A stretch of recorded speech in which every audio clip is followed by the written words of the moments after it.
بسم اللہ الرحمن الرحیم۔ السلام علیکم۔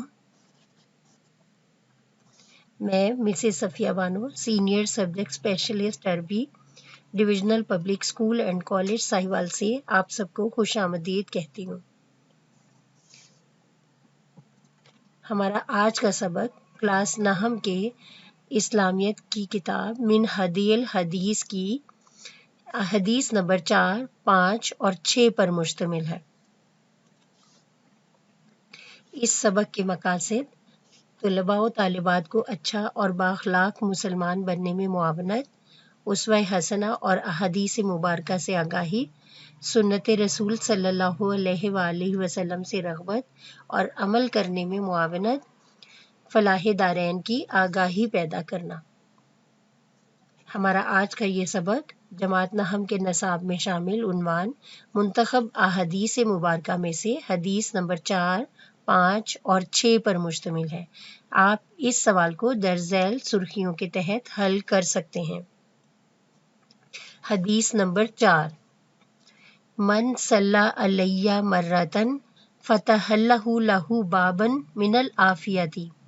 ترجمہ: جس نے مجھ پر ایک مرتبہ درود بھیجا، اللہ تعالیٰ نے اس کے لیے عافیت کا ایک دروازہ کھول دیا۔ اس حدیث مبارکہ میں نبی اکرم صلی اللہ علیہ وآلہ وسلم پر درود بھیجنے کی فضیلت، برکت اور اجر و ثواب کے بتایا گیا ہے۔ عافیت سے مراد عافیت کے لفظی معنی تندرستی اور سلامتی کے ہیں، یعنی جو شخص آپ صلی اللہ علیہ وآلہ وسلم پر ایک مرتبہ درود بھیجتا ہے، اللہ تعالیٰ اس کو ایمان کی سلامتی اور صحت اور تندرستی سے نوازتا ہے۔ درود کا مفہوم: درود سے مراد اللہ تعالیٰ کی طرف سے نبی اکرم صلی اللہ علیہ وآلہ وسلم پر برکات کے نزول کے لیے جو خاص دعائیہ کلمات ادا کیے جاتے ہیں وہ درود کہلاتے ہیں۔ درود کی ضرورت و اہمیت: اللہ تعالیٰ اس کائنات کا خالق و مالک، بزرگ و برتر ہستی ہے، اس کا حق ہے کہ صرف اس کی عبادت کی جائے۔ اسی طرح انسانیت کے محسن اعظم نبی اکرم صلی اللہ علیہ وآلہ وسلم کا حق ہے کہ ان کے احسانات کو خراج تحسین پیش کرنے کے لیے اللہ تعالیٰ سے ان کے درجات مزید بلند کرنے کی التجا کی جائے۔ درود بھیجنا صرف ہماری عقیدت و محبت کا ایک نذرانہ ہے، ورنہ آپ صلی اللہ علیہ وآلہ وسلم کو ہماری دعاؤں کی قطعاً ضرورت نہیں ہے۔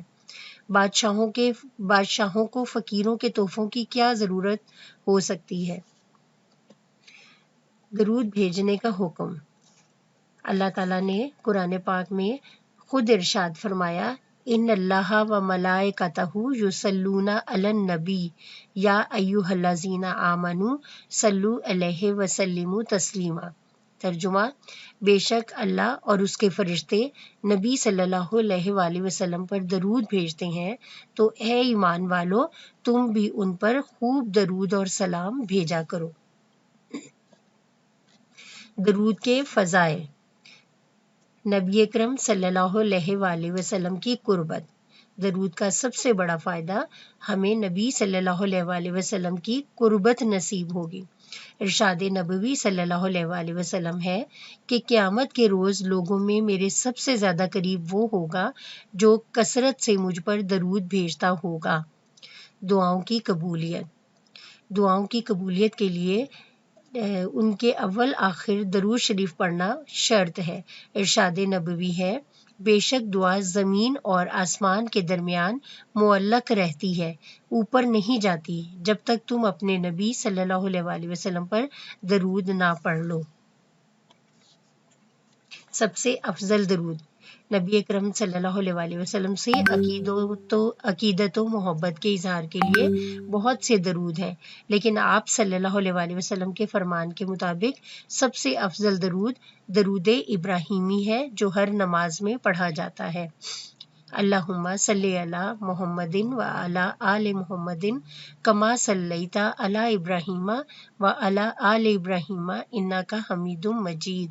اللہم بارک علی محمد وعلی آل محمد کما بارکت علی ابراہیم وعلی آل ابراہیم انک حمید مجید۔ اللہ تعالیٰ ہم سب کو توفیق دے کہ ہم اللہ تعالیٰ کی رحمتوں، برکتوں اور سلامتیوں کے حقدار بننے کے لیے نبی اکرم صلی اللہ علیہ وآلہ وسلم سے کثرت سے درود و سلام بھیجیں۔ حدیث نمبر 5، لا یومن احدکم حتی یکون ہواہ تابعا لما جیت بہ۔ ترجمہ، تم میں سے کوئی شخص مومن نہیں ہو سکتا جب تک کہ اس کی خواہش اس تعلیم کے مطابق نہ ہو جائے جو میں لایا ہوں۔ یعنی اس حدیث مبارکہ میں مسلمانوں کی رہنمائی کی گئی ہے کہ وہ کس طرح مومن کامل بن سکتے ہیں، اور وہ طریقہ یہ ہے کہ اپنی زندگی کے ہر معاملے میں نبی اکرم صلی اللہ علیہ وآلہ وسلم کی تعلیمات پر عمل کیا جائے۔ سند الہی، اطاعت رسول کے متعلق اللہ رب العزت نے خود ارشاد فرمایا، من یطیع الرسول فقد اطاع اللہ، جس نے رسول کا حکم مانا گویا اس نے اللہ کا حکم مانا۔ رسول اللہ صلی اللہ علیہ وآلہ وسلم کی اطاعت کرنا ایک طرح سے اللہ تعالیٰ ہی کی اطاعت کرنا ہے۔ رسول اللہ صلی اللہ علیہ وآلہ وسلم کی اہمیت، اللہ تعالیٰ نے انسانیت کی تا قیامت کامل رہنمائی کے لیے ایک مکمل ضابطہ حیات اپنے محبوب رسول محمد صلی اللہ علیہ وآلہ وسلم پر قرآن کی شکل میں نازل کیا، اور آپ صلی اللہ علیہ وآلہ وسلم نے اس ضابطہ حیات پر بھرپور طریقے سے عمل کر کے دکھایا۔ بطور انسان، نبی، والد، دوست، سیاسی و مذہبی رہنما، قاضی، امیر المومنین، غرض یہ کہ زندگی کے ہر پہلو سے متعلق انسانوں کی بھرپور رہنمائی کی اور دنیا و آخرت میں کامیابی کو یقینی بنایا۔ اتباع رسول صلی اللہ علیہ وآلہ وسلم اصل میں اطاعت الہی کا ہی دوسرا نام ہے۔ ایمان زبانی جمع خرچ کا نام نہیں، زبان سے صرف کلمہ پڑھ لینا کافی نہیں، بلکہ اس ایمان کو عملی شکل دینا بھی بہت ضروری ہے۔ دنیا و آخرت کی زندگی کو کامیاب کرنے کے لیے قول و فعل دونوں کی ضرورت ہے۔ زبان سے کلمہ پڑھنے کے بعد ساری زندگی میں اللہ تعالیٰ اور اس کے رسول صلی اللہ علیہ وآلہ وسلم کی تعلیمات پر عمل کرنا نہایت ضروری ہوتا ہے۔ یہ حدیث مبارکہ ہم سے اسی اصول اور مقصد کا تقاضا کرتی ہے۔ اللہ تعالیٰ ہم سب کو نبی اکرم صلی اللہ علیہ وآلہ وسلم کی تعلیمات اور اسوہ حسنہ کی مکمل پیروی کی توفیق دے۔ حدیث نمبر 6، من احب للہ و ابغض للہ و آت للہ و منع للہ فقد استکمل الایمان۔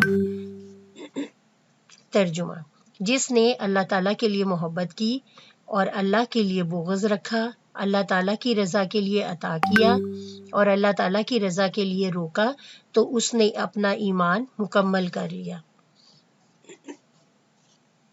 اس حدیث مبارکہ میں نبی اکرم صلی اللہ علیہ وآلہ وسلم نے ایمان کی تکمیل کے لیے مسلمانوں کو 4 اصول بتائے ہیں۔ نمبر 1، انسان کسی سے محبت کرے تو اللہ تعالیٰ کے لیے۔ نمبر 2، کسی سے بغض، دشمنی، نفرت رکھے تو صرف اللہ تعالیٰ کے لیے۔ نمبر 3، کسی کو عطا کرے تو اللہ تعالیٰ کی رضا کے لیے۔ نمبر 4، کسی کو کچھ دینے سے باز رہے تو اللہ تعالیٰ کے لیے۔ گویا انسان اپنی زندگی کے تمام معاملات میں اللہ تعالیٰ کی رضا کو اپنا مطمع نظر اور مقصد خاص بنا لے۔ ارشاد باری تعالیٰ ہے، قل ان صلاتی و نسکی و محیای و مماتی للہ رب العالمین۔ کہہ دیجئے کہ بے شک میری نماز، میری قربانیاں، میرا جینا، میرا مرنا سب اللہ کے لیے ہے جو سارے جہانوں کا رب ہے۔ اللہ تعالیٰ اپنے بندوں سے بے حد محبت کرتا ہے، اس لیے انسان کو بھی چاہیے کہ اپنی محبتوں اور الفتوں کا مرکز اپنے رب کو ہی رکھے۔ اس میں کسی قسم کا دنیاوی فائدہ، لالچ اور کوئی دوسری غرض نہیں ہونی چاہیے۔ ایک اور حدیث مبارکہ ہے کہ اگر کسی سے محبت ہو تو صرف اللہ تعالیٰ کے لیے ہو، یعنی انہی متقی، پرہیزگار، فرما بردار لوگوں سے محبت کی جائے جنہیں اللہ بھی پسند کرتا ہے۔ اللہ تعالیٰ کے لیے بغض رکھنا، انسان کو پہلی بات یہ ہے کہ کسی سے دشمنی، نفرت اور بغض نہیں رکھنا چاہیے، اور اگر وہ کسی کے لیے ایسے جذبات رکھتا ہو تو اس کی وجہ محض یہ ہونی چاہیے کہ اللہ تعالیٰ اس شخص کو ناپسند کرتا ہے۔ یعنی جب کسی نافرمان، باغی، سرکش اور ظالم کو اللہ تعالیٰ پسند نہیں کرتا تو ہم کیوں کریں؟ ارشاد باری تعالیٰ ہے، یا ایھا الذین آمنوا لا تتخذوا عدوی و عدوکم اولیاء، اے ایمان والو میرے اور اپنے دشمنوں کو دوست نہ بناؤ۔ اللہ تعالیٰ کے لیے عطا کرنا۔ مومن اللہ کی راہ میں جو بھی مال، صدقات، عطیات دیتا ہے، اس کا مقصد صرف اور صرف اللہ کی رضا حاصل کرنا ہوتا ہے۔ ریاکاری، دکھاوا عبادات کو نہ صرف ضائع کرتے ہیں بلکہ الٹا عذاب کا مستحق ٹھہرا دیتے ہیں۔ اس لیے ہم جو کچھ بھی اللہ کی راہ میں عطا کریں، کسی کو دیں، تو اس کا مقصد صرف اللہ تعالیٰ کو راضی کرنا ہونا چاہیے۔ ارشاد باری تعالیٰ ہے، وَمَثَلُ الَّذِينَ يُنْفِقُونَ أَمْوَالَهُمُ ابْتِغَاءَ مَرْضَاتِ اللَّهِ، اور ان لوگوں کی مثال جو اپنے مال اللہ کی رضا حاصل کرنے کے لیے خرچ کرتے ہیں۔ عطا کرنے سے ہاتھ روکنا۔ مومن اپنے مال، صدقات، زکوٰۃ، خیرات دیتے ہوئے اس بات کا اچھی طرح اطمینان کر لیتا ہے کہ کہیں وہ غیر مستحق اور اللہ کے مغضوب افراد کو اپنے صدقات و زکوٰۃ سے تو نہیں نواز رہا، کیونکہ اسے اچھی طرح معلوم ہے کہ ایسا کرنے سے اس کی ساری نیکی برباد جائے گی۔ جس مسلمان نے ان اصولوں کا خیال رکھا، اس نے یقیناً اپنے ایمان کو مکمل کر لیا۔ اب ہم ان احادیث کی تشریح کرنے کے بعد آپ کی تفہیم کو جانچنے کے لیے کہ آپ کس قدر اس سبق کو سمجھے ہیں، کچھ مختصر سوالات کے جواب آپ کو دینے ہوں گے۔ مختصر جوابات دیں۔ سوال نمبر 1، نبی اکرم صلی اللہ علیہ وآلہ وسلم پر درود بھیجنے کا کیا اجر ہے؟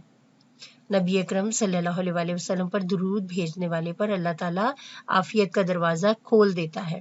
سوال نمبر 2، درود سے کیا مراد ہے؟ درود سے مراد وہ خاص دعائیہ کلمات ہیں جن کے ذریعے اللہ تعالیٰ سے نبی اکرم کے درجات مزید بلند کرنے کی دعا کی جاتی ہے۔ سوال نمبر 3، سب سے افضل درود کون سا ہے؟ جواب، سب سے افضل درود درود ابراہیمی ہے۔ اطاعت رسول سے متعلق حکم الہی کیا ہے؟ ارشاد باری تعالیٰ ہے، من یطیع الرسول فقد اطاع اللہ، جس نے رسول کا حکم مانا بے شک اس نے اللہ کا حکم مانا۔ آپ سب نے یہ سوالات اور ان کے جوابات اپنی کاپیوں پر تحریر کرنے ہیں اور ان کی تشریح کو اچھی طرح سے یاد کرنا ہے۔ احادیث کا ترجمہ اور تشریح بہت اچھی طرح سے یاد کریں۔ آپ نے ان احادیث کو اچھی طرح سمجھنا ہے اور ان کی سرخیوں اور حوالوں کو بہت اچھی طرح یاد کرنا ہے۔ ضروری نہیں کہ آپ اپنے آپ کو ان حوالوں اور سرخیوں تک محدود رکھیں، آپ اپنی مزید معلومات بھی اس میں شامل کر کے اپنے جواب کو مزید بہتر کر سکتے ہیں۔ اللہ تعالی ہم سب کا حامی و ناصر ہو، آمین یا رب العالمین۔